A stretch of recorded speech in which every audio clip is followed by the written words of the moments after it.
Oke, kita mulai, Bapak Ibu.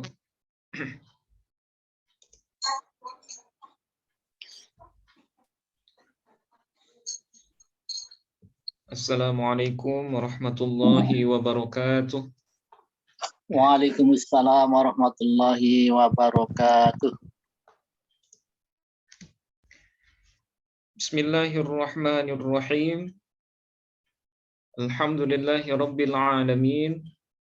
Hamdan syakirin, hamdan na'imin. Hamdan yuafi ni'amahu wa yukafi'u mazidah. Ya Rabbana lakal hamdu kama yanbaghi li jalali wajhikal karimi wa 'azimi sultanik. Thumma assalatu wassalamu ala asyrafil anbiya'i wal mursalin wa ala alihi wa sahbihi ajma'in. Allahumma faqihna fid din wa 'allimna at-ta'wil. Amin ya rabbal alamin. Syukur alhamdulillah Bapak Ibu peserta kajian kitab Taisir dimanapun berada. Pada malam hari ini kita bisa melanjutkan kembali pertemuan kajian ilmu hadis kita lewat kitab Taisir Mustalahil Hadis. Mudah-mudahan kita yang hadir pada malam hari ini senantiasa diberikan kesehatan oleh Allah Subhanahu wa taala dan juga nikmat berupa keberkahan umur dan waktu. Karena insya Allah apa yang kita lakukan pada malam hari ini masuk dalam salah satu ibadah yang dianjurkan, yaitu untuk diskusi masalah ilmu pengetahuan. Oke, seperti biasa Bapak Ibu, sebelum kita mulai, mari kita awali kajian kita pada malam hari ini dengan sama-sama membaca Ummul Quran Al-Fatihah. Kita niatkan semisal pahalanya buat segenap orang tua, para guru, dan semua orang yang sudah berjasa dalam kehidupan kita semua. Bismillahirrahmanirrahim. Ila hadratin Nabiyil Mustafa Muhammadin sallallahu alaihi wasallam wa ala alihi wa ahli baitihi wa dhurriyyatihi wa auladihi wa azwajihi wal mahdi khalifatihi ajma'in.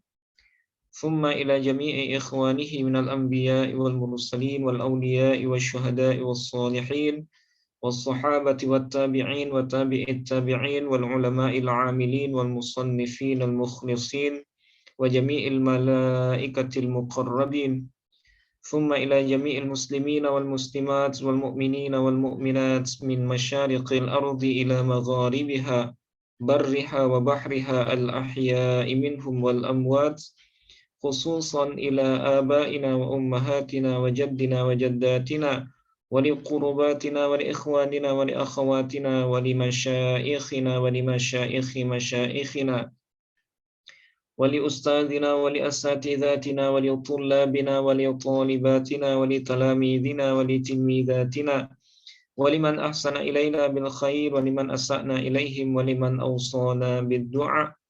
ونخص خصوصا إلى مؤلف هذا الكتاب شيخ محمود الطحان وكذلك لأستاذنا وشيخنا المرحوم كي علي مصطفى يعقوب نفعنا الله بهم وبعلومهم في الدارين آمين.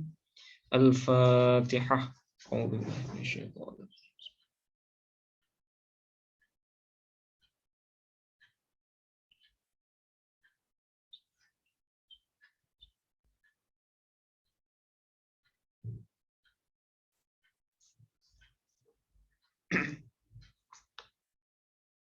Oke, baik Bapak Ibu. Pada malam hari ini kita masuk kepada fasal yang ketiga dari kitab Taisir Mustalahil Hadis. Setelah sebelumnya kita selesai membaca dua fasal ya. Dua fasal sebelumnya, dua fasal ini sangat panjang ya. Pertama fasal terkait dengan khobar, ya, pengertian khobar dan pembahagiannya berdasarkan jumlah periwayat ya. Jadi khobar atau hadis berdasarkan jumlah periwayat bisa kita bagi menjadi dua jenis secara umum. Ada yang disebut dengan hadis ahad, kemudian ada yang disebut dengan hadis mutawatir ya. Nah, kemudian mutawatir itu ada dua, ada mutawatir lafzi, kemudian ada mutawatir maknawi. Nah, itu semuanya sudah selesai kita bahas. Kemudian hadis ahad, nah itu dibagi lagi menjadi tiga kategori ya. Ada yang disebut dengan hadis gharib, kemudian hadis aziz, kemudian yang ketiga hadis masyhur. Nah, itu bab atau fasal pertama dulu. Kira kurang lebih 5 bulan atau 6 bulan yang lalu ya. Oke. Nah, kemudian kita masuk fasal yang kedua. Nah, fasal yang kedua itu adalah membahas tentang pembahagian khobar berdasarkan kualitas dari perawinya. Nah, secara umum dibagi kepada dua jenis. Ada khobar atau hadis yang makbul, kemudian ada hadis yang mardud ya.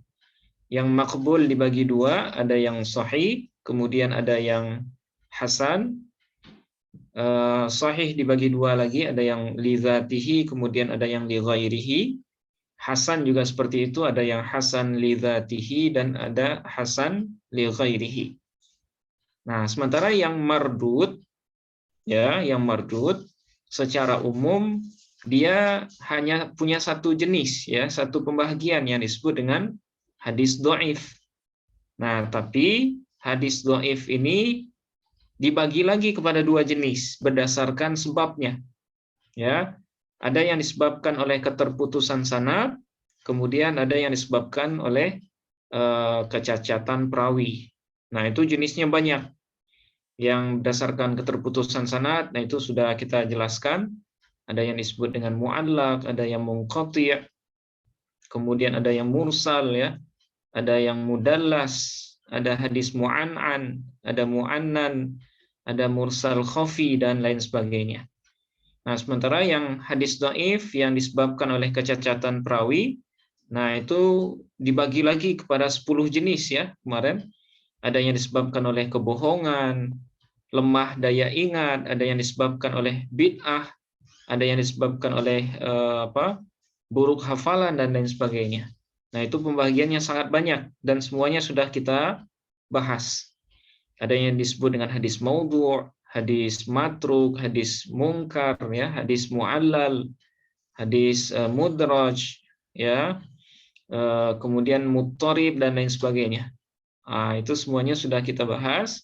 Bagi Bapak Ibu yang ingin mendalami kembali materi-materi itu, nah itu bisa mengikuti YouTube Hadispedia ya, Hadispedia official. Nah itu semua rekaman mulai dari yang pertama sampai yang terakhir itu sudah tersedia. Nah, pada malam hari ini kita akan lanjut kepada fasal yang ketiga. Ya, fasal yang ketiga. Nah, apa isi dari fasal yang ketiga ini? Nah, segera langsung kita mulai kajian kita. Bismillahirrahmanirrahim. Qala al-musannifu rahimahullahu wa nafa'ana bihi wa bi'ulumihi fid dharaini amin. Al-faslu tsalitsu. Ini adalah fasal yang ketiga. Membahas tentang khabarul ahadi al-mushtariku. Ya, ini la'alla shawab al-mushtariku bainal maqbuli wal mardudi. Nah, membahas tentang khabar ahad atau hadis ahad yang mushtarik.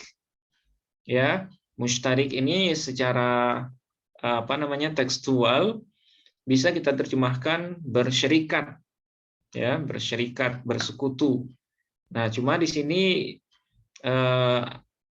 agak kurang bisa dipahami ya kalau kita artikan bersyirikat. Nah, di sini bisa kita terjemahkan yang berada ya, yang berada antara derajat makbul dan mardud. Nah, jadi hadis ahad yang berada di antara derajat makbul dan mardud.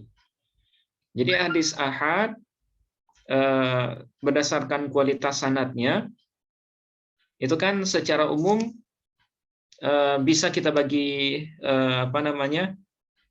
bisa kita bagi tiga ya, ada sahih, hasan ataupun dhaif.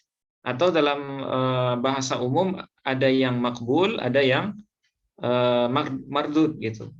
Nah, sekarang di fasal ketiga ini kita akan membahas ada khobar ahad atau hadis ahad.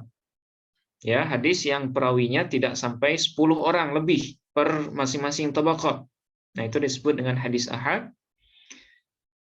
Di mana hadis ini ada lagi jenisnya yang dia bisa makbul dan bisa mardud. Ya, bisa naik ke derajat makbul dan bisa juga turun ke derajat mardud. Artinya dia punya peluang sama besar gitu.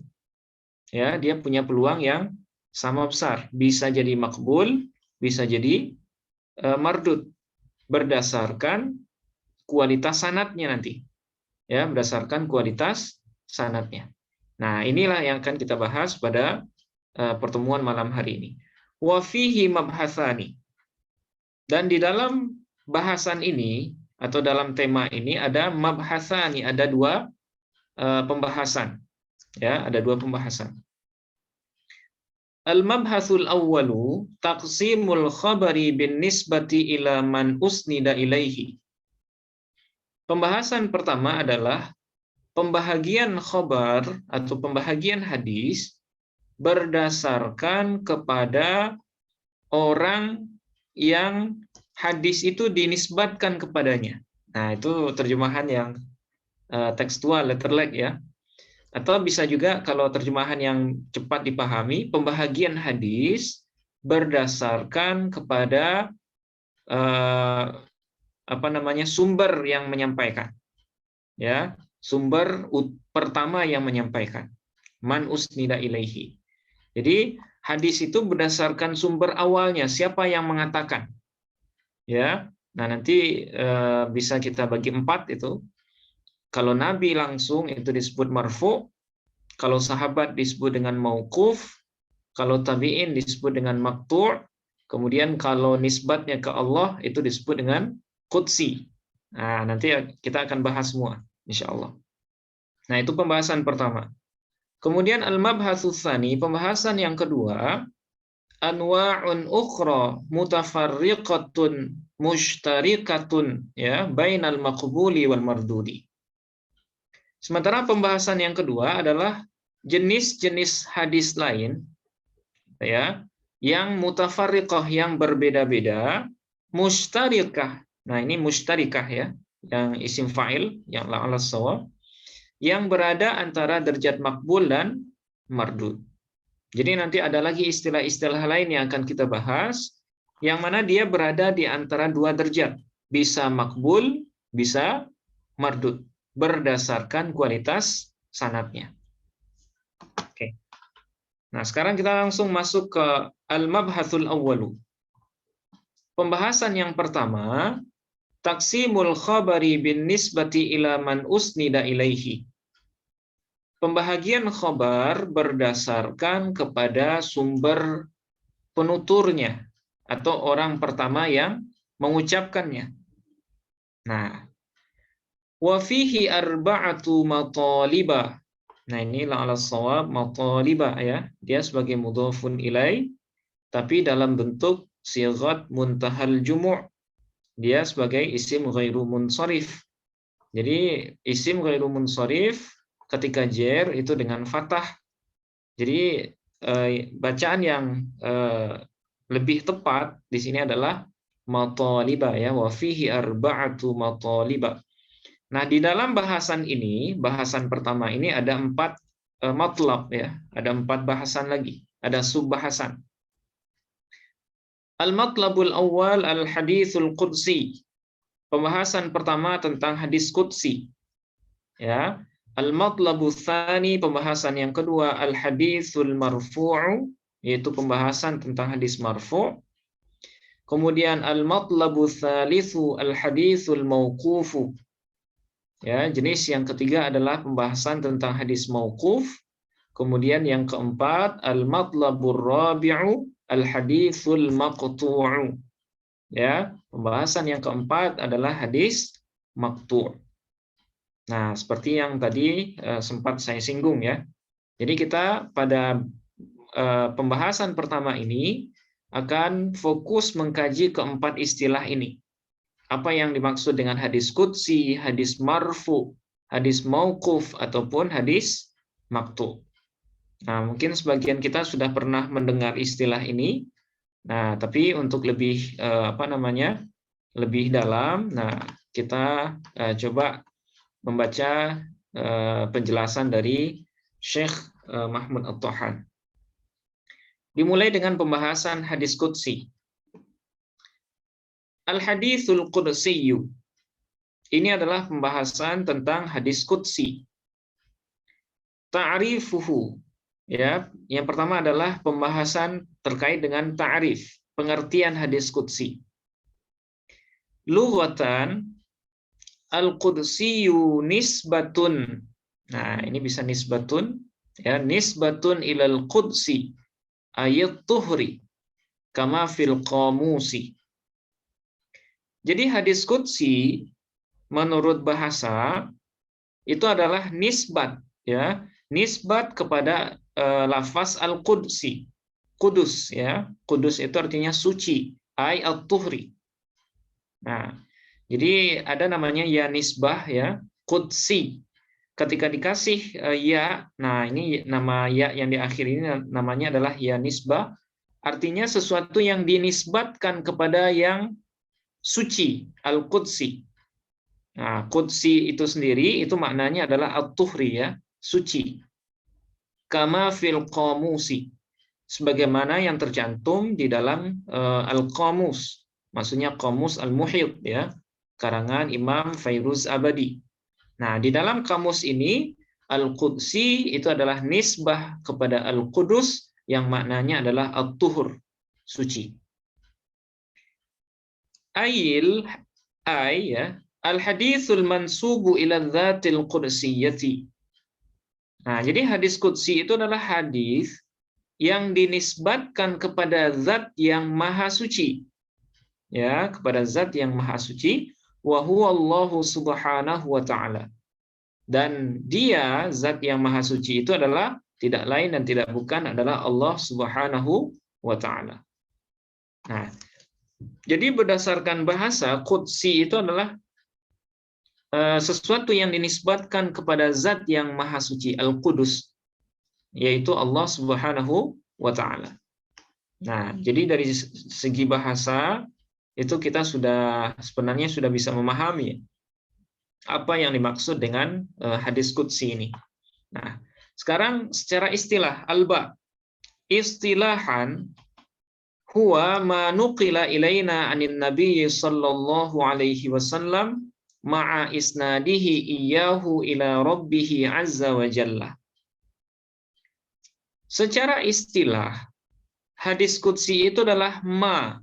Ya, ma di sini kita terjemahkan dengan hadis, ya. Adalah hadis yang diriwayatkan kepada kita dari Nabi sallallahu alaihi wasallam ma'a isnadihi, bersamaan, ya, isnadihi, bersamaan dengan menyandarkannya Nabi itu, ya, Nabi itu menyandarkan hadis itu, iyahu, ya, menyandarkan hadis itu ila rabbihi azza wa jalla, kepada Tuhannya azza wa jalla, yaitu Allah subhanahu wa ta'ala. Jadi hadis qudsi berdasarkan pengertian ini, ya, saya kira sangat jelas, yaitu hadis yang diriwayatkan kepada kita dari Nabi Shallallahu Alaihi Wasallam bersamaan dengan Nabi itu isnadihi iyahu, menyandarkan beliau iyahu, hadis itu ila rabbihi azza wa jalla. Nah, kepada Tuhannya, yaitu Allah Subhanahu wa ta'ala. Jadi hadis qudsi adalah ibaratnya kalamullah. Kalamullah secara makna yang diilhamkan kepada Nabi, kemudian dia bahasakan dengan bahasa manusia, dengan bahasa beliau sendiri. Nah, itulah yang disebut dengan hadis qudsi, ya. hadis qudsi. Oke, saya kira sangat jelas pengertiannya. Nah, kalau begitu apa perbedaan antara hadis qudsi dengan Al-Qur'an?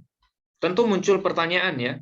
Kalau hadis qudsi itu sebenarnya dari Allah, ya, yang diilhamkan kepada Nabi, kemudian Nabi yang menuturkannya, lantas apa bedanya dengan Quran? Apa perbedaan antara hadis qudsi dengan Al-Quran?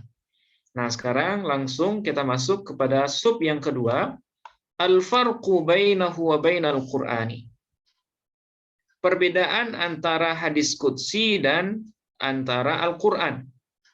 Nah, apa beda mendasar antara hadis qudsi dengan Al-Quran? Hunaka furuqun katsiratun, ya, asyharuha ma yali. Terdapat perbedaan yang banyak, ya, antara hadis qudsi dengan Al-Quran, asyharuha ma yali.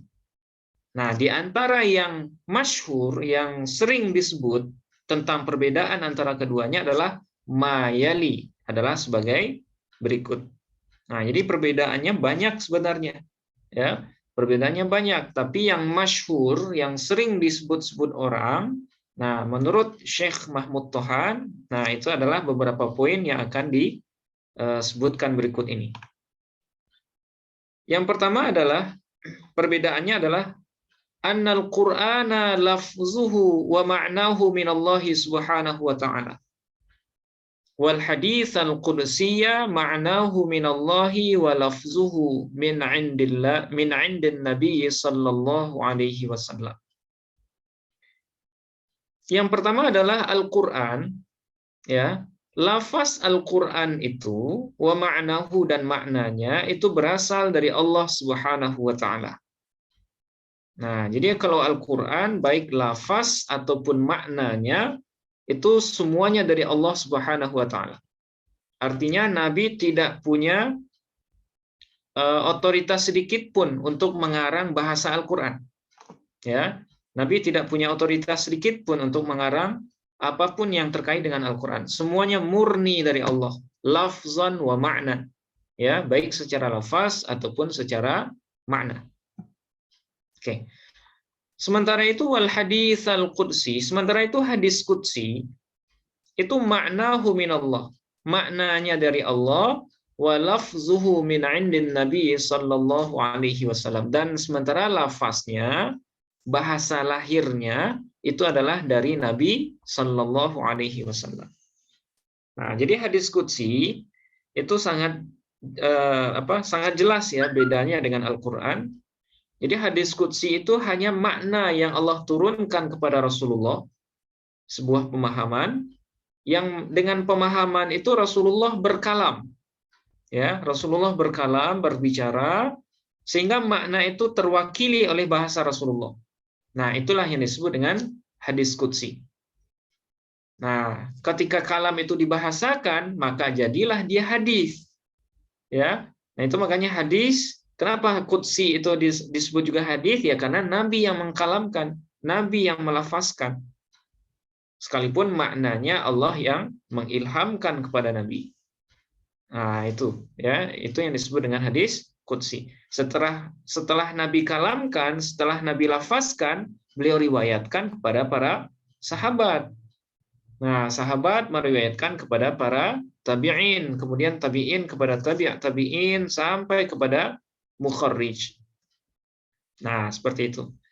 Nah, sehingga dinamakanlah hadis yang seperti itu dengan hadis qudsi. Kemudian yang kedua, perbedaannya adalah annal Qur'ana yuta'abbadu bitilawatihi wal hadits al-qudsiyya la yuta'abbadu bitilawatihi. Yang kedua, Al-Qur'an yuta'abbadu, dianggap beribadah bitilawatihi, dengan sebab membacanya. Jadi Al-Quran ketika dibaca, pembacanya disebut abid, ya, orang yang sedang beribadah. Nah, otomatis ya ketika baca Quran, nah itu dianggap beribadah. Dalam sebuah hadis disebutkan man qara'a harfan min kitabillah falahu asyru amsalihha, maka bagi dia ada 10 kebaikan yang semisal dengan dengan Al-Qur'an itu, maksudnya satu huruf dari Al-Qur'an itu berbalas dengan 10 kebaikan. Nah, itu sebagaimana yang dijanjikan Allah melalui Rasulullah ya dalam hadis beliau. Nah, artinya apa? Al-Qur'an punya posisi yang maha tinggi. Ketika dibaca dalam kondisi apapun, maka pembacanya dianggap sedang beribadah. Wal hadits al-qudsiyah, sementara hadis qudsi la yuta'abbadu bitilawatihi. Ya, sementara hadis qudsi tidak dianggap beribadah dengan sebab membacanya. Jadi hadis qudsi walaupun kita baca berulang kali, secara hukum asal dia tidak dianggap beribadah. Ya, tidak dianggap ibadah gitu. Kecuali dengan kait yang lain. Nah, misalnya kita belajar hadis, kita niatkan untuk belajar, dan kebetulan yang kita baca itu hadis qudsi. Nah, ketika membacanya barulah dianggap beribadah. Tapi yang dimaksud di sini adalah hukum asal ya. Ketika membaca hadis qudsi dengan hukum asal, maksudnya hukum dasarnya itu tidak dianggap beribadah karena dia bukan Quran. Ya. Tapi beda halnya kalau seandainya diniatkan dalam rangka belajar, dalam rangka mengajar, nah itu insya Allah juga dianggap beribadah. Nah, sama halnya kita membaca kitab ini misalnya. Hukum asal membaca kitab ini nggak ada ibadahnya, nggak ada faedahnya gitu ya secara hukum asal. Tapi kalau diniatkan membaca kitab ini untuk menuntut ilmu, yang mana ilmu itu adalah Allah yang memberikan, maka itu lain hal ya. Jadi ibadahnya itu dengan kait yang lain, kait niat. Berbeda dengan Al-Quran. Kalau Al-Quran dengan hanya membacanya, otomatis itu dianggap sudah beribadah. Oke, ini perbedaan yang kedua. Kemudian yang ketiga, annal Qur'ana yushtaratu fi thubutihi at-tawaturu.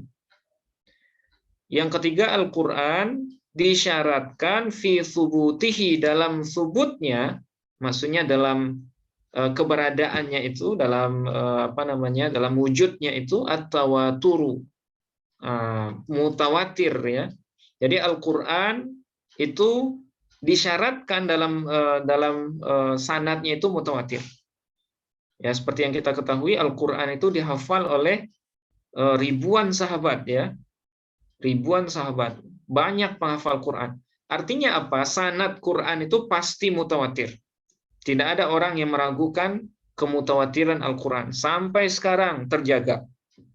Ya, mustahil ada perubahan dalam teks Al-Quran. Wal hadits al-qudsiyya la yushtaratu fi thubutihi at-tawaturu. Sementara hadis qudsi tidak disyaratkan fi thubutihi, ya, dalam keberadaannya itu at-tawaturu, harus mutawatir. Jadi hadis qudsi tidak mesti harus mutawatir. Karena hadis qudsi ya nanti berdasarkan sanadnya ada yang ahad, kemudian ada juga yang mutawatir, tidak semuanya yang mutawatir. Ya, berdasarkan jumlah sanadnya nanti, jumlah perawinya. Nah, jadi kalau Al-Qur'an pasti mutawatir, sementara kalau hadis qudsi belum tentu. Ada yang mutawatir, ada juga yang ahad, bahkan ada juga yang gharib. Bahkan nanti ada juga yang dhaif. Ya, hadis qudsi tapi dhaif, mungkin. Kenapa? Ya karena berdasarkan sanad. Bisa jadi hadis qudsi itu dhaif karena sanadnya bermasalah. Bukan Allahnya yang dhaif, bukan Rasulullahnya yang dhaif, tapi sanad yang menyampaikannya kepada mukharrij atau kepada orang yang meriwayatkannya. Nah, itu sanadnya tidak kuat. Maka jadilah dia hadis qudsi yang dhaif. Atau kalau seandainya ada periwayatnya yang daya ingatnya kurang, maka jadilah dia hadis qudsi yang hasan misalnya. Atau hadis qudsi yang sahih. Nah, seperti itu.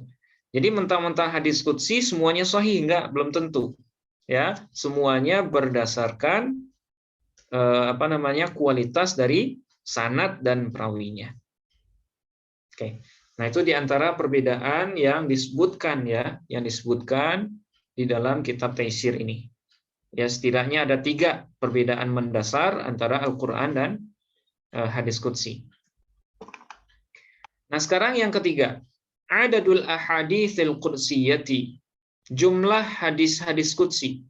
Nah, jadi kalau ada di antara kita yang bertanya, hadis qudsi itu berapa hadis sih atau berapa buah gitu. Nah, di sini ada jawabannya. Wal ahaditsul qudsiyatu laysat bikatsiratin binisbati li'adadil ahaditsin nabawiyyati.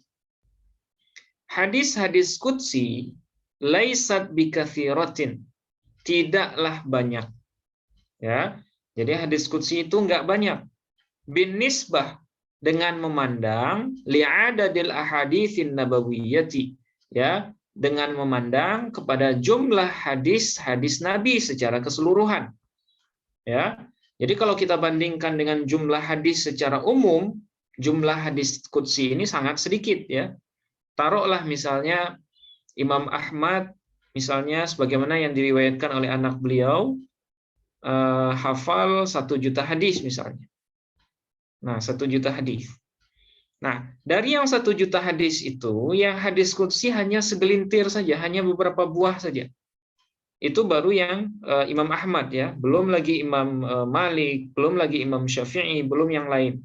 Nah, artinya apa? Semua hadis itu banyak. Kita nggak bisa menentukan berapa jumlahnya. Ya, belum lagi dengan yang berulang ya. Nah, belum lagi dengan yang berulang. Nah, dari yang banyak itu, jumlah hadis qudsi itu sangat sedikit. Wa adaduha hawalai mi'atai hadisin. Dan jumlahnya diperkirakan hanya 200 hadis saja. Nah, jadi hadis qudsi itu nggak banyak, hanya 200 hadis. Nah, 200 itu kan banyak. Iya, 200 banyak, tapi kalau dibandingkan dengan jumlah semua hadis yang ada, nah itu jumlahnya sangat sedikit. Nah, itu ya, itu jumlah dari hadis qudsi. Nah, sekarang contohnya, mithaluhu. Adapun contoh dari hadis qudsi itu adalah ma rawahu Muslimun fi sahihihi an Abi Dzarrin radhiyallahu anhu. Anin Nabi sallallahu alaihi wasallam fima rawa anillahi tabaraka wa ta'ala. Contohnya adalah hadis yang diriwayatkan oleh Imam Muslim di dalam sahihnya yang bersumber dari sahabat Abu Dzar ya, atau Abi Dzar Al-Ghifari radhiyallahu anhu, semoga Allah meridhai beliau, anin Nabi sallallahu alaihi wasallam, dari Nabi sallallahu alaihi wasallam, fima rawa anillahi tabaraka wa ta'ala. Nah, ini tandanya. Ya. Jadi kalau kita membaca bahagian yang seperti ini dalam sanad hadis, ini sebagai tanda indikator kalau hadis ini adalah hadis qudsi. Fima rawa, pada sesuatu atau pada hadis yang rawa, yang Nabi riwayatkan anillahi tabaraka wa ta'ala, dari Allah Subhanahu wa ta'ala. Tabaraka wa ta'ala. Annahu, bahwasanya Allah qala, telah berfirman. Nah, jadi yang menandai hadis ini adalah qudsi itu adalah potongan bahasa seperti ini Bapak Ibu. Ya, ada potongan fima rawa anillahi tabaraka wa ta'ala. Nah, jadi kalau ketemu potongan seperti ini, maka itu tandanya adalah hadis qudsi. Annahu qala, bahwasanya Allah Subhanahu wa ta'ala telah berfirman, ya ibadi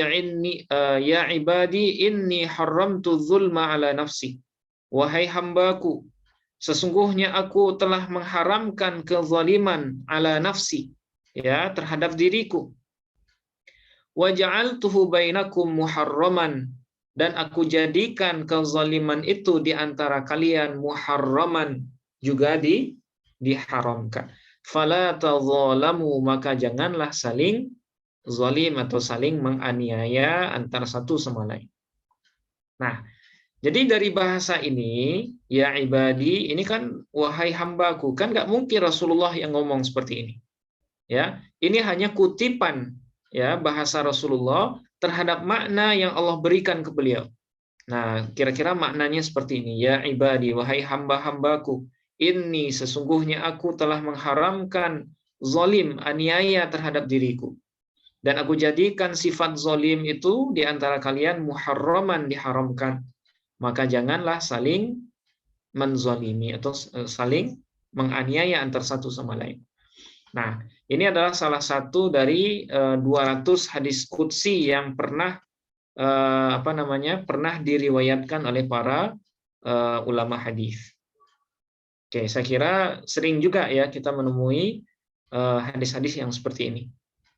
Nah, kemudian yang kelima, siyaghu riwayatihi. Sigat periwayatan hadis qudsi. Nah, bagaimana cara kita menandai? Nah, seperti yang saya jelaskan tadi. Dari mana kita tahu kalau hadis itu qudsi? Nah, itu bisa dilihat dari sighah periwayatannya. Ya, dari sigat periwayatan. Artinya lafaz dari periwayatan itu apa? Nah, lirawil haditsil qudsi sighatani yarwil haditsa bi ayyihima syaa.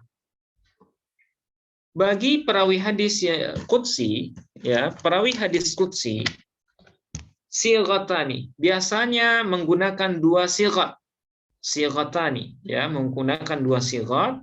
Yarwi, yang mana dia meriwayatkan hadis bi ayyihi masya, dengan yang manapun yang dia sukai, yang dia kehendaki. Jadi ada dua sighat, ada dua redaksi yang sering digunakan oleh para periwayat hadis qudsi dalam atau ketika meriwayatkan hadis qudsi. Nah, apa itu wahuma? Yaitu yang pertama adalah qala Rasulullah sallallahu alaihi wasallam fi ma yarwihi an rabbih azza wa jalla. Nah, ini redaksi yang masyhur ya, yang digunakan dalam meriwayatkan hadis qudsi. Telah bersabda Rasulullah sallallahu alaihi wasallam fima, pada hadis yang ia riwayatkan dari Tuhannya azza wa jalla. Nah, ini mirip seperti contoh hadis yang kita baca tadi ya. Kalau tadi fima rawa anillahi tabaraka wa ta'ala. Kalau ini qala Rasulullah sallallahu alaihi wasallam fima yarwihi, ya, an rabbih azza wa jalla. Nah, ini satu makna ini. Walaupun redaksinya agak berbeda ya. Oke. Kemudian yang kedua, redaksi yang sering digunakan para perawi hadis qudsi adalah au qala Allah Ta'ala fi ma rawahu anhu rasuluhu sallallahu alaihi wasallam. Atau bisa juga hadis qudsi itu dengan redaksi qala Allah Ta'ala. Allah Subhanahu wa taala berfirman, fima, pada hadis rawahu, yang meriwayatkan hu terhadap hadis itu, anhu dari Allah, rasuluhu oleh rasulnya sallallahu alaihi wasallam. Nah, itu kalau diterjemahkan secara literal ya, fima rawahu anhu rasuluhu sallallahu alaihi wasallam. Fima, pada hadis yang diriwayatkan hadis itu oleh rasulnya, yaitu Nabi Muhammad sallallahu alaihi wasallam, anhu dari Allah. Nah, jadi kalau kita ketemu dengan salah satu dari dua redaksi ini di dalam sanad hadis ya, maka ini sekali lagi menandakan kalau hadis itu adalah hadis qudsi.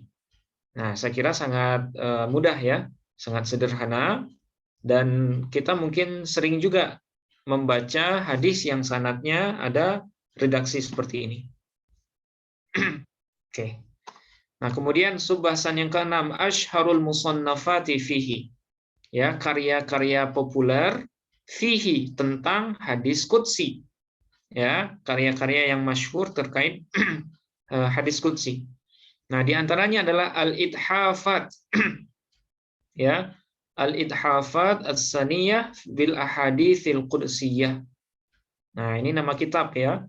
Al-idhafat as-saniyah bil ahaditsil qudsiyah, karangan Abdul Rauf Al-Munawi.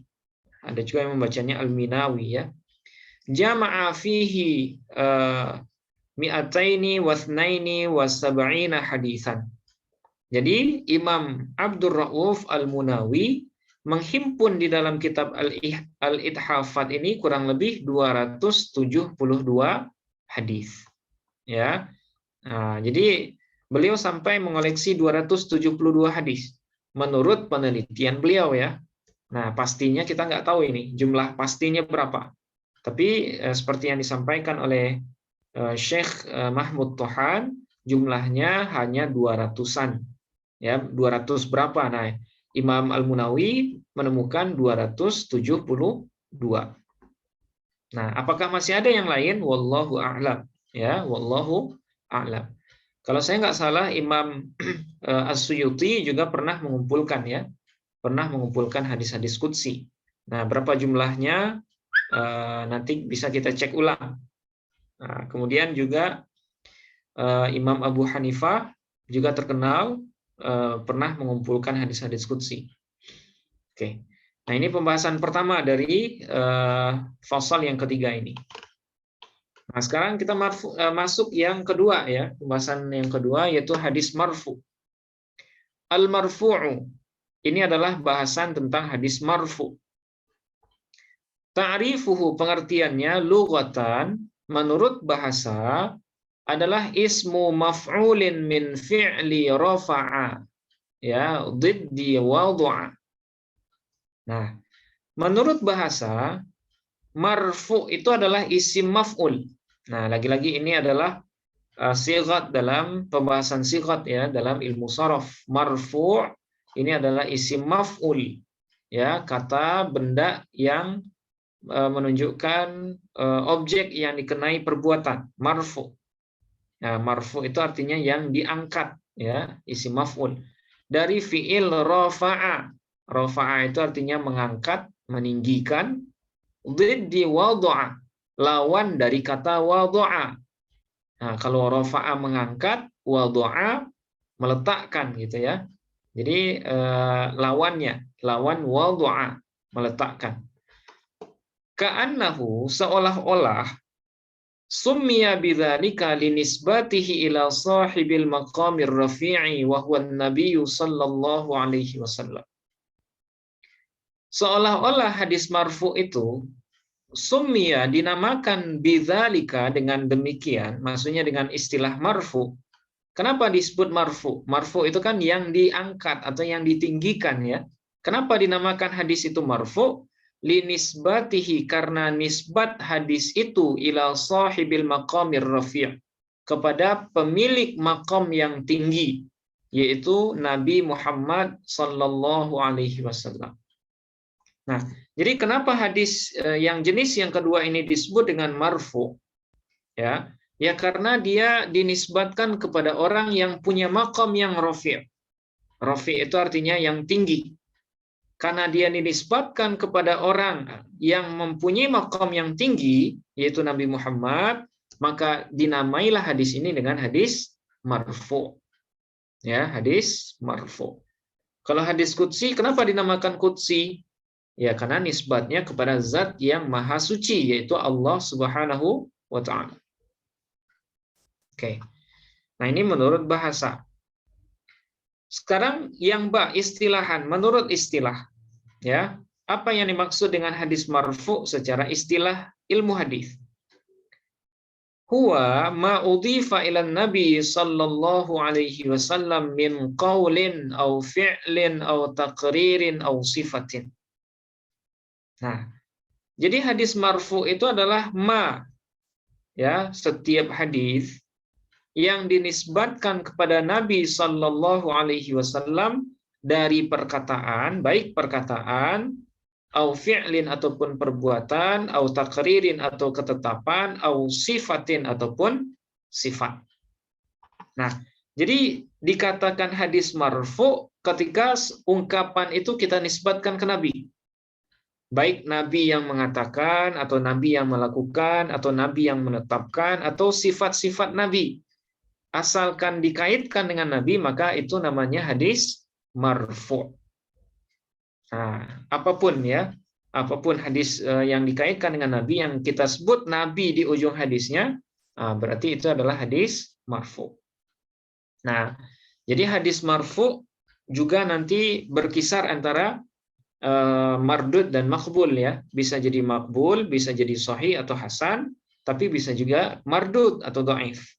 Nah, semua itu ditentukan oleh kualitas sanad atau rawi yang meriwayatkan hadis marfu itu. Nah, bagaimana penjelasannya? Yang kedua, syarhut ta'rifi, penjelasan dari ta'rif ya, definisi. Ai huwa ma nusiba au ma usnida ila nabi sallallahu alaihi wasallam. Hadis marfu itu adalah ya, adalah hadis yang dinisbatkan atau hadis yang disandarkan kepada Nabi sallallahu alaihi wasallam. Sawa'un kana hadzal mudhafu qawlan lin Nabi sallallahu alaihi wasallam au fi'lan au taqriran au sifatan. Baik ya, kana hadzal mudhafu, baik hal-hal yang dinisbatkan itu, al-mudhafu, hal-hal yang dinisbatkan kepada Nabi itu qaulan berupa perkataan lin Nabi bagi Nabi sallallahu alaihi wasallam, au fi'lan ataupun berupa perbuatan, au taqriran atau berupa ketetapan, au sifatan atau berupa sifat ya, kepribadian Nabi. Nah, jadi segala apapun yang apapun bentuknya ketika dinisbatkan atau disandarkan kepada Nabi, maka dia disebut dengan hadis marfu. Wasawa'un kana al-mudhifu huwa as-sahabiyyu atau as-sahabiyyah ya, sebagai khabar dari kana. Baik yang menisbatkan itu adalah sahabat ya, au mandunahu atau orang yang di bawahnya. Nah, di bawah sahabat berarti tabi'in, kemudian tabi'in ataupun siapapun ya di bawahnya sampai kepada mukharrij. Muttasilan kanal isnadu au munqati'an.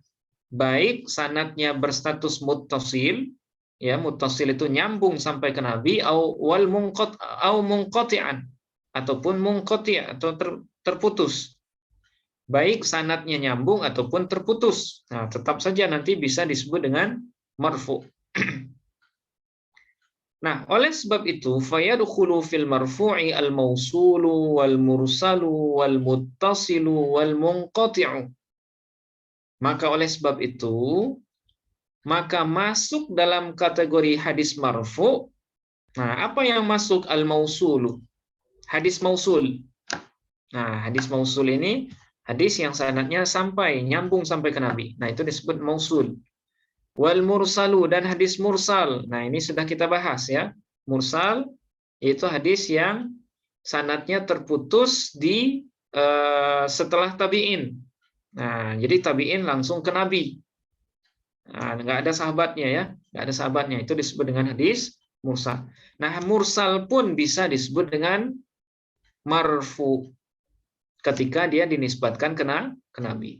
Wal muttasilu dan hadis muttasil, yaitu hadis yang nyambung sampai ke Nabi, muttasil sanadnya. Nah, itu juga bisa juga disebut dengan hadis marfu. Wal munqati'u dan hadis munqati', hadis yang sanadnya terputus tapi di ujung sanadnya dinisbatkan ke Nabi. Nah, tetap saja bisa disebut dengan hadis marfu. Nah, jadi marfu ini hanya berdasarkan nisbat akhirnya. Ya, hanya berdasarkan nisbat akhirnya. Asalkan dia dinisbatkan ke Nabi, apapun bentuk sanadnya, maka itu disebut dengan marfu. Baik sanadnya munqati', baik sanadnya mursal, baik muttasil, mausul dan lain sebagainya. Asalkan dinisbatkan ke Nabi, maka itu disebut dengan hadis marfu. Hadza huwal masyhuru fi haqiqatihi. Ini adalah pengertian yang masyhur dalam menjelaskan hakikat dari hadis marfu. Wa hunaka aqwalun ukhra fi haqiqatihi wa ta'rifihi. Dan terdapat pendapat-pendapat lain yang berkenaan dengan hakikat dan pengertian hadis marfu. Jadi sebenarnya ada pengertian lain ya. Ada pengertian lain terkait dengan hadis marfu yang disampaikan oleh para ahli hadis.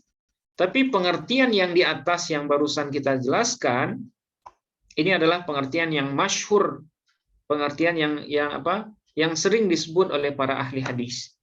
Ya, kalau yang hadis marfu itu adalah segala sesuatu yang dinisbatkan ke Nabi, baik berupa perkataan, perbuatan, ketetapan ataupun sifat. Nah, ta'rif seperti ini itu adalah ta'rif yang masyhur, yang diakui oleh banyak ahli hadis, termasuk dalamnya Imam Ibnu Hajar Al-Asqalani ya. Oke. Nah, kemudian sub yang ketiga, anwa'uhu, jenis-jenis dari hadis marfu. Yatabayyanu minat ta'rifi anna anwa'al marfu'i arba'atun. Jelaslah dari pengertian, ya, dari ta'rif yang sudah disebutkan barusan, anna anwa'al marfu'i arba'atun, bahwa jenis-jenis hadis marfu itu ada 4, ya, ada 4 jenis. Wahya, yaitu yang pertama al-marfu'ul qawliyu.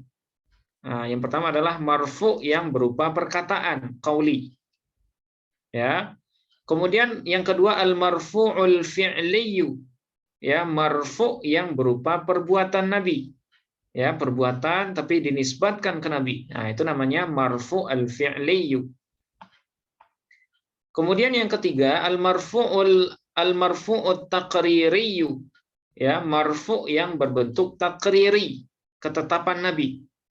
Jadi Nabi pernah menetapkan sesuatu, karena Nabi dinisbatkan kepada Nabi, maka dia disebut dengan marfu at-takriri, ya, al-marfu at-takriri. Nah, kemudian yang terakhir al-marfu'ul wasfiyu, ya, hadis marfu yang berbentuk sifat atau wasfi. Jadi ada sahabat yang bercerita tentang kepribadian Nabi misalnya. Nah, itu namanya marfu yang wasfi. Oh, Nabi itu rambutnya sampai menutupi daun telinga misalnya. Nah, itu tergolong sebagai marfu yang wasfi. Karena dia bercerita tentang sifat atau kepribadian Nabi. Nah, itu ya, itu pembagian dari hadis marfu. Nah, yang terakhir contoh-contohnya. Nah, yang pertama misalul marfu'il qawliyi. Contoh dari marfu yang qauli. Ya, marfu yang berbentuk perkataan. Nah, apa contohnya? Ayyaqula sahabiyyu aw ghairuhu qala Rasulullah sallallahu alaihi wasallam kada. Nah, jadi kalau Bapak Ibu menemukan ya redaksi sanad hadis yang seperti ini, ayyaqula sahabiyyu, bahwa berkata seorang sahabat au ghairuhu atau selain sahabat, ya, baik nanti tabi'in ataupun tabi'in, apa yang dia katakan? Qala Rasulullah sallallahu alaihi wasallam telah bersabda seperti itu. Maka hadis itu disebut dengan marfu qauli. Ya, marfu yang berbentuk qauli, perkataan. Oke, satu. Kemudian misalul marfu'il fi'li. Contoh dari marfu yang berbentuk fi'li, perbuatan. Nah, apa contohnya? Ayyaqula sahabiyyu aw ghairuhu fa'ala Rasulullah sallallahu alaihi wasallam kada. Ya, misalnya sahabat atau selain sahabat, tabi'in ataupun tabi'in berkata, fa'ala Rasulullah telah melakukan hal itu. Nah, jadi ada laporan Nabi pernah melakukan hal itu di depan kami misalnya. Maka itu disebut dengan marfu al-fi'li.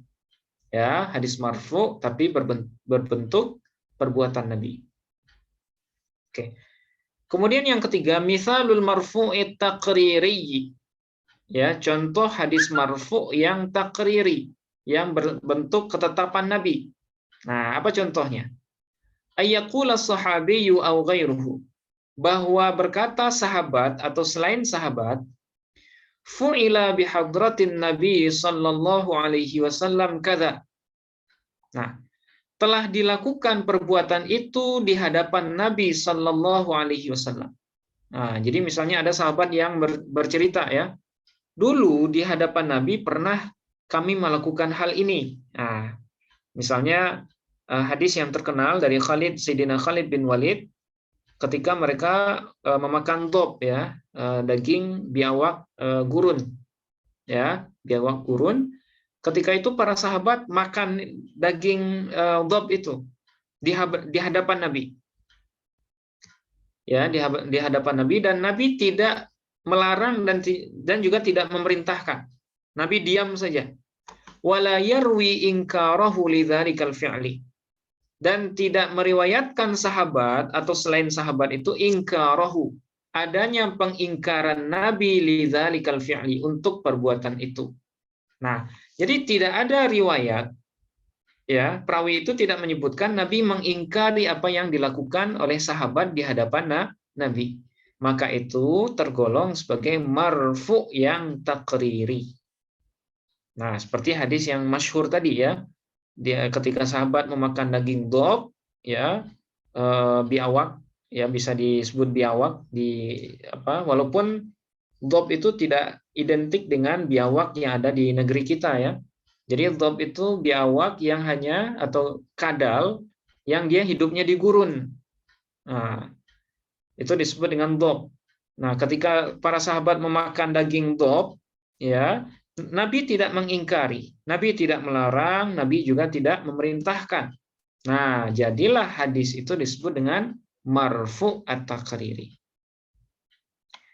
Oke, kemudian yang terakhir, misalul marfu'il wasfi, ya, contoh dari marfu yang berbentuk sifat. Ayyaqula sahabiyyu au ghairuhu, bahwa berkata sahabat Nabi ataupun yang lain, tabi'in atau tabi'in, kana Rasulullah sallallahu alaihi wasallam ahsanan nasi khuluqan. Nah, adalah Rasulullah sallallahu alaihi wasallam itu, kata sahabat, ya, ahsanan nasi khuluqan. Ya, manusia terbaik atau manusia yang paling baik akhlaknya. Nah, jadi kalau seandainya ada sahabat yang bercerita tentang sosok Nabi, ya, tapi bukan Nabi langsung yang ngomong, sahabat yang berbicara, yang menjelaskan kepribadian Nabi, warna kulit beliau, rambut beliau. Nah, itu semuanya disebut dengan marfu yang wasfi. Nah, semuanya ini, ya, marfu ataupun qudsi, yang sebagaimana yang sudah kita bahas, itu dia berada antara derajat makbul dan mardud. Apabila sanadnya memenuhi kriteria makbul, ya, sanadnya bersambung, kemudian perawinya adil dan siqah, ya, adil dan dobit, kemudian tidak ada illah di dalam sanad ataupun matannya, kemudian tidak ada syadz, maka jadilah hadis qudsi itu menjadi hadis qudsi yang sahih atau hadis marfu yang sahih. Tapi kalau di dalam sanadnya ada perawi yang agak pelupa misalnya, maka jadilah dia marfu yang hasan atau qudsi yang hasan. Begitu juga dengan misalnya di dalam sanadnya ada perawi yang pembohong, ya, perawi yang seorang mudallis misalnya, maka jadilah hadis marfu itu menjadi marfu yang dhaif dengan berbagai macam jenis dan ragamnya, sebagaimana yang sudah kita jelaskan di fasal yang kedua. Nah, itulah dua jenis pertama dari pembahagian hadis yang berdasarkan nisbatnya yang sudah kita bahas. Yang pertama hadis qudsi, kemudian yang kedua hadis marfu. Nah, mungkin ada di antara Bapak Ibu yang ingin menambahkan atau ada yang ingin berdiskusi, mungkin 2 atau sampai 5 menit maksimal kita persilahkan. Oke, silakan Bapak Ibu. Assalamualaikum warahmatullahi wabarakatuh, Pak Ustadz. Waalaikumsalam warahmatullahi wabarakatuh. Ya, silakan Pak. Nah, saya ini menanyakan tentang adad dan madud. Jadi ini ada kaitannya di dalam satu hadis. Ya. Cuman ini nanti larinya ke segi bahasa ya. Mungkin nggak apa-apa. Oh iya, ya. Masih ada kaitannya kan. Kalau Pak. bahasa, saya yakin Pak Ustadz pakarnya lah. Enggak Pak, kita belajar, sama-sama belajar. Ya, sama-sama. Ya. Jadi di dalam hadis kemarin kan baru ngaji ke Pak Nurul Huda. Ada mengatakan bahwa kalau orang yang haid itu istihadhah. Iya, Istihadah itu kan darah yang keluar tapi bukan haid, penyakit atau apalah gitu. iya, darah penyakit. Jadi dalam 1 bulan itu diterangkan di situ apa namanya, kamu tidak sholat, tidak puasa selama 6 atau 7 hari. Maka Iya. tusoli arba'atan ngisrina au salah sata ngisrina. Hmm. Nah, kata salah sata ngisrina wal arba'atan ngisrina ini kan di sini bentuknya sistem apa ini kan bilangan. Kalau menurut saya itu mudhof ilaih, bener nggak Pak Ustaz? Oh, iya, iya. Terus yang kedua, Iya. pelajaran adat dan madud yang lalu yang pernah saya belajar ketika Pak Ustadz menerangkan di YouTube itu, Iya. bahwa bilangan 23 itu menggunakan salah satu wa isruna. Nah, isrunya di sini masih sifat mausuf kalau nggak salah itu. Artinya masih tetap rofa gitu. Isrunya rofa, dan salah satunya juga di situ apa namanya, kondisinya juga marfu juga.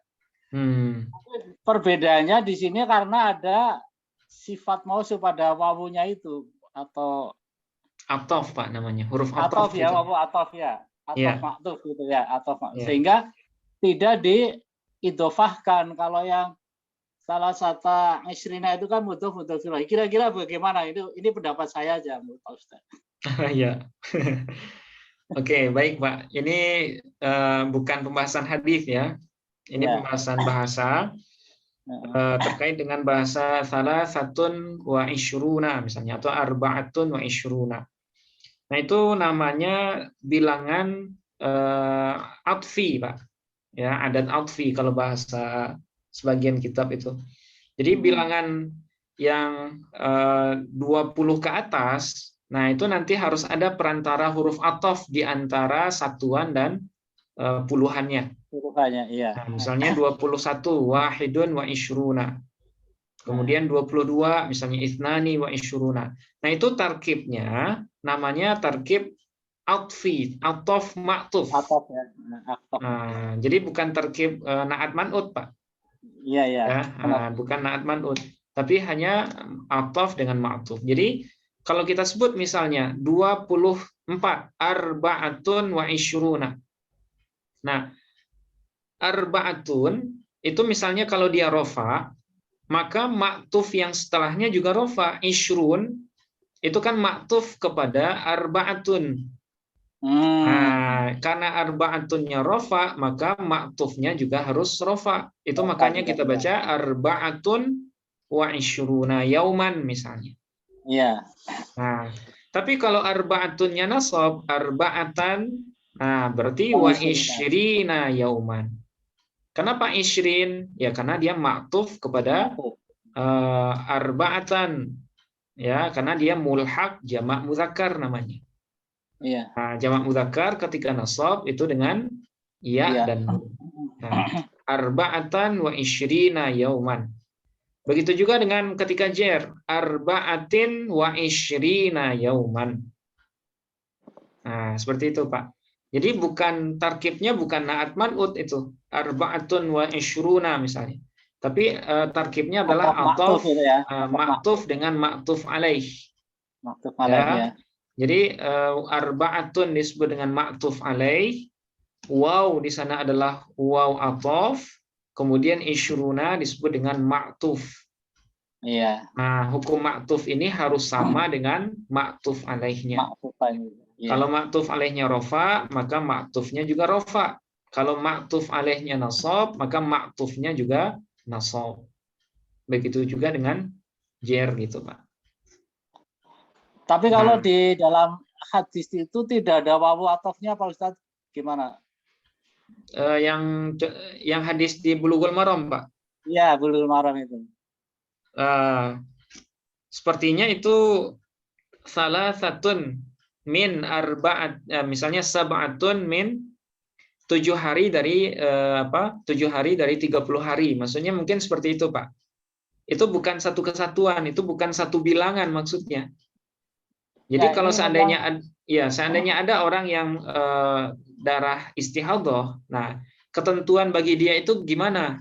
Nah, ketentuannya Kalau dia sudah pernah haid sebelumnya, maka dia cukup menghitung haidnya itu misalnya di bulan sebelumnya 6 hari atau 7 hari. Berarti dia dianggap haidnya itu cuma 6 atau 7 hari. Selebihnya walaupun darahnya masih keluar, dia sudah dihukumi tidak haid lagi, dia wajib mandi. Nah, jadi 7 dari 30 hari yang ada itu dia anggap sebagai darah haid, kemudian sisanya 24 hari, nah itu dianggap masa suci gitu, Pak. Jadi Ya, itu mungkin maksudnya gini, apa Ustaz? iya. Itu ada perintah sholat ya. Ya. Tusolli, maka sholatlah arba'ata isrina wa salasata isrina. Artinya kan sholatnya 24 hari atau 23 hari kan? Iya. Iya. Nah, yang jadi pertanyaan saya di sini kan arba'ata isrina itu enggak ada wawu atofnya itu. Nggak disebutkan wow-nya gitu, Pak. Wawu atofnya di situ. Makanya apa ini mudhof ilahi atau Gitu. Ya, ya. Harusnya ada, Pak. Wawu atofnya ada, ya benar juga. Harusnya itunya kan mansub juga kan, mansubnya ngisrin berarti ngisrin gitu. Ya, ya. Ngikutin yang depannya yang di atas, yang di apa huruf alehnya. atufnya itu ya. Oke, nanti saya cek Pak ya, di teks hadisnya apakah itu hanya naskahnya yang seperti itu atau sebenarnya ada waw ataf tapi karena keliru cetakan nggak ada Nah, gitu. bisa jadi. Nah, bisa jadi seperti itu. Karena jadi biasanya jadi membandingkan gini. Iya. Benar yang bagus, mana Pak. gitu. Ya, bagus Pak. Itu artinya nalar nahu sorofnya jalan ketika baca hadis gitu. Iya. Karena dan banyak sekali lah yang kadang-kadang baca hadis nanti kita compare dengan bahasanya gitu. Iya, bagus Pak. Ini bahasanya yang salah atau teks hadisnya yang salah cetak. Nah, kita mikir gitu kan. Ya, nanti bisa kita cek ulang Pak di syarahnya. Nah, Bulughul Maram itu kan ada syarahnya juga. Apakah boleh membuang huruf ataf dari bilangan 21 ke atas gitu? Boleh nggak? Nah, nanti kita cek lagi Pak. Di kaedah bahasanya kita cek, kemudian di syarah hadisnya juga kita cek. Ya. Bisa jadi ilmu kita belum sampai, bisa membuang huruf ataf mungkin ya. Atau di hadis itu ternyata ada kesalahan cetak. Nah, itu mungkin saja terjadi. Ya, kalau saya lihat itu ya, tusolli berarti kan anti itu. Maka apa namanya salah satu itu sebagai maf'ulun bihnya atau bagaimana? Karena dia nasab. Ya, bisa Pak. Ya. Bisa sebagai maf'ul bih, bisa juga sebagai maf'ul fih. Bisa juga dzaraf. Ya. Karena dia digantikan dengan istrinya ini ikutin ataf juga, maktuf jadi kali. Iya, dia mengikuti arba'atannya. Gitu. Nah, harusnya kalau berdasarkan kaedah yang baku di sana ada huruf waw, Pak. Harusnya ya. Makanya kalau ada huruf waw mungkin nggak begitu bingung saya. Iya, siap. Nggak saya tanyakan lah berarti sama gitu. Ini kan nggak sama gitu.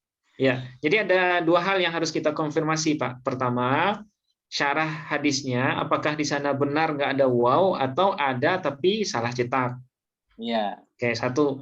Atau kita harus merujuk kaedah nahu sorof lagi. Boleh nggak menghilangkan waw ataf di bilangan 21 ke atas? 21, ya. Nah, gitu. Jadi dua-duanya nanti kita cek, Pak, insya Allah. Salah, ya. Nah, gitu. Ya, bagus, Pak. Syukran, Pak Ustadz nih. Ya, paling menarik ini kalau insya Allah nanti kalau ada apa yang ya aneh-aneh lagi mungkin akan saya tanyakan lagi. Oke, baik, insya Allah Pak. Nanti kita diskusikan lagi lah. Ya. Syukran jazakallah khair. Nah, baik. Mungkin kita cukupkan dulu ya Bapak Ibu. Kalau seandainya ada pertanyaan lain yang mungkin nanti ingat setelah kajian. Nah, karena pertanyaan ini kadang pas kajian lupa, tapi setelah kajian ingat gitu. Nah, kalau seandainya ada yang seperti itu, boleh ditanyakan di grup grup kajian kita, ada grup kajian hadis itu. Nah, silakan ditanyakan. Nanti kalau di sana ada guru lain juga, ada Ustadz Huda, Ustadz Mujib dan lain sebagainya. Ustazah Nisa juga. Oke, mungkin sampai di sini Bapak Ibu, mudah-mudahan apa yang kita bahas pada malam hari ini diberkahi Allah Subhanahu wa taala, bisa dipahami, dan insya Allah minggu depan kita lanjutkan kembali. Oke, sampai di sini kita akhiri dengan hamdalah alhamdulillahirabbil alamin. Subhanakallahumma wa bihamdika asyhadu an la ilaha illa anta astaghfiruka wa atubu ilaik. Assalamualaikum warahmatullahi wabarakatuh. Waalaikumsalam. warahmatullahi wabarakatuh. Oke, mohon Jazakallah, Pak izin. Ustaz. Ya, wa Ya. iyyakum, Pak. Ya. Mohon Live izin duluan. duluan. Iya. Ya, sama-sama. Hmm.